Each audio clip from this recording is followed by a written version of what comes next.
போயிட்டு Brook hills போனோம். Brook hills போயிட்டு கொஞ்ச நேரம் மேக்னாக்கு வேறு கொஞ்சம் கோல்டு, ஸோ வந்துட்டு அவள் கொஞ்சம் டல்லாக தான் இருந்தாள். ப்ரூக் ஹில்ஸ் போனோம். போயிட்டு அப்படியே ஜாலியாக சுற்றிட்டு நேராக நாங்கள் ஃபஸ்ட்டு போனது இந்த ஹெம்லிஸ்ங்கிற ஷாப்புக்கு தான் போனோம். அங்கே எப்போ மேக்னா ப்ரூக் ஹில்ஸ் போனாலும் மேக்னாக்கு அங்கே போய் ஒரு டாய் வாங்கிக்குவா.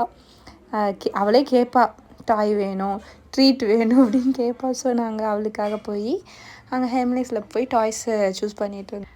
நான் அந்த மணிக்கே காமிச்சமேங்கண்ணா ஒன்று மாதிரியே இருக்குல்லன்னு சொன்னேன். அவள் வந்துட்டு ஒரு பாண்டாவை காமிச்சு இது வேணும் அப்படின்னு சொல்லிட்டு இருந்தான். அப்புறம் நான் இன்னொரு டாய் எடுத்து ரொம்ப சாஃப்டாக இருந்தது, கௌதம் வாங்கி தடா எனக்கு அப்படின்னு சொன்னால் உனக்கெல்லாம் வாங்கி தர முடியாதுன்னு சொல்லிட்டான், அசிங்கப்படுத்திட்டான். சரின்னு சொல்லிட்டு அப்புறம் அப்படியே மேக்னாக்கு நாங்கள் ஒவ்வொன்றா பார்த்தோம். அவள் டாக்டர் செட்டு இந்த கேம்ஸோட கொஞ்சம் நல்லா விளையாடுவா. அதை கரெக்டாக பார்த்து காமிச்சு கேட்டால் சரி அதை எடுத்து வச்சுக்கிட்டோம். அப்புறம் இன்னொரு செட் எடுத்து வச்சுருந்தா, ஒரு ஐஸ்கிரீம் வீடியோ லிங்க் செட்டு. அங்கே வந்துட்டு அதில் ஃப்ரூட்ஸும் இருக்கும், அதை கட் பண்ணி போடுற மாதிரி ஒரு இது.